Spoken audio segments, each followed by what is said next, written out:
મુન્દ્રા તાલુકાના ભુજપર ખાતે 75મા તાલુકા કક્ષાના વન મહોત્સવ 2024નો ભવ્ય કાર્યક્રમ 25/9 બુધવારના સાંજે 4 કલાકે યોજાશે. ભુજપર ખાતે કારાગુગા રોડ પર આવેલા રાધિકા ઉપવનમાં 14,400 વૃક્ષો તથા ડ્રીપ તેમજ સોલાર સિસ્ટમનું લોકાર્પણ કરાશે. કાર્યક્રમના અધ્યક્ષ અને દાતા શ્રી ઠાકરસિંહભાઈ સેઠિયા રાધિકાબેન ચેરિટેબલ ટ્રસ્ટ રહેશે. અતિથિ વિશેષ તરીકે કચ્છ જિલ્લા ભાજપ પ્રમુખ દેવજીભાઈ વરચંદ તેમજ એપીએસસી ઝોનના રક્ષિતભાઈ શાહ, જિંદાલ સો લિમિટેડના સીઈઓ સંજયભાઈ ઝા, મુખ્ય વક્તા ગોપાલજી આર્ય, પર્યાવરણ સંરક્ષણ સંયોજક રાષ્ટ્રીય સ્વયંસેવક સંઘના મુખ્ય મહેમાનો તરીકે ઉપસ્થિત રહેશે. સાથે વિનોદભાઈ ચાવડા, કચ્છ સાંસદ જનકભાઈ જાડેજા, કચ્છ જિલ્લા પંચાયત પ્રમુખ અનિરુદ્ધભાઈ દવે, માંડવી મુન્દ્રા ધારાસભ્ય, રાજકીય સામાજિક અગ્રણીઓ ઉપસ્થિત રહેશે. આયોજકોએ સામાજિક વનીકરણ રેન્જ મુન્દ્રા અને ભુજપર જૂથ ગ્રામ પંચાયત દ્વારા સર્વેને આ કાર્યક્રમમાં ઉપસ્થિત રહેવા નિમંત્રણ આપવામાં આવ્યું છે. આપણે અહીંયા વૃક્ષારોપણ જે કર્યું છે 14,400 ઝાડ જે છે રોપા આપણે વાવી નાખ્યા છે. અને હવે આપણે એમાં ડ્રીપ સિસ્ટમ અને આ સોલારથી પાણીની આખી વ્યવસ્થા રાખી છે. ને આ સોલારનું જે આખું સિસ્ટમ છે એમાં તમને હું બતાવું કે આ મોટર જે છે એ ઓટોમેટિક મોટર છે, સબમર્સિબલ છે, 3 ફેઝ મોટર છે. અત્યારે હું ચાલુ કરું છું મોટર, એટલે આ 20 સેકન્ડ પછી ચાલુ થશે, પણ પાણી જો ના હોય તો એ ઓટોમેટિક બંધ થઈ જશે મોટર. હમણાં જ ચાલુ થશે. પાણી નહીં તો શું, સબમર્સિબલ મોટરમાં પાણી ખૂટી જાય તો મોટર ગરમ થઈ અને ફેલ થઈ જાય, પણ આ ઓટોમેટિક છે. હવે ચાલુ થઈ છે, પાછી ઓટોમેટિક બંધ થઈ જશે. આ એની ખાસ વિશેષતા છે મોટરની. અને અહીંયા જંગલ છે તો વીજળી આપણે લાઇટ ક્યાંકથી લાંબેથી લેવી પડે, ઘણી મોંઘી પડી જાય. તો આપણે અહીંયા એવું વિચાર કર્યો કે આ સોલારથી જ આખી સિસ્ટમ ચલાવી. આપણા વડાપ્રધાન નરેન્દ્રભાઈ આત્મનિર્ભરતાને બહુ મહત્વ આપે છે. તો આ આપણું જે આખો પ્લાન છે એ બિલકુલ સ્વનિર્ભર છે.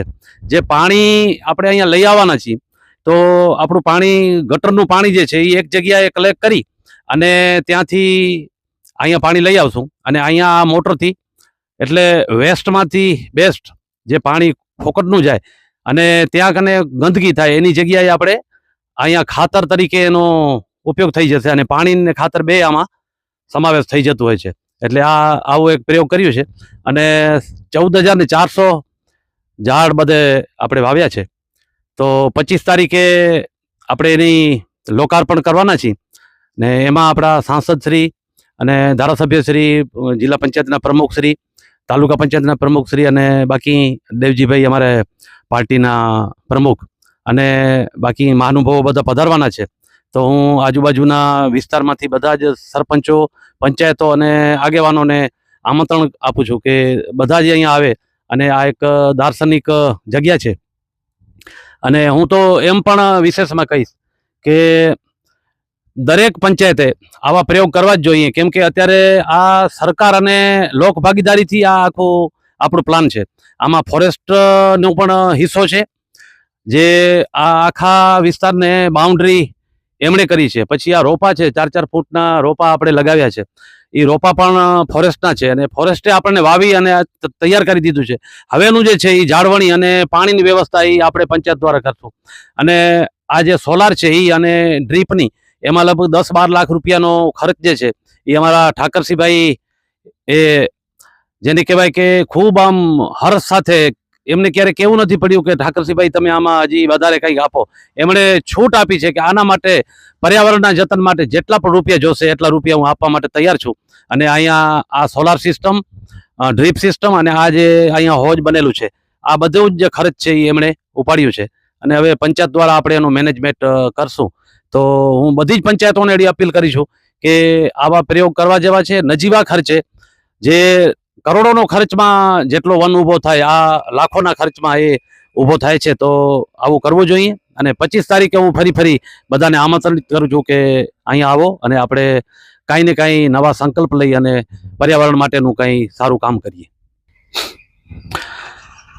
તો આ પ્રસંગે 25 તારીખે બુધવારે બપોર પછી 5 વાગે કાર્યક્રમ આપણે ગોઠવીને તો એમાં આપણા સાંસદ શ્રી વિનોદભાઈ અને આપણા ધારાસભ્ય શ્રી અનિરુદ્ધભાઈ જનકસિંહ જિલ્લા પ્રમુખ ને એ બધા મહાનુભાવો અમારા તાલુકા પંચાયતના પ્રમુખ અમારા ઘરના પોતાના જ છે મહિપતસિંહ એ પધારશે.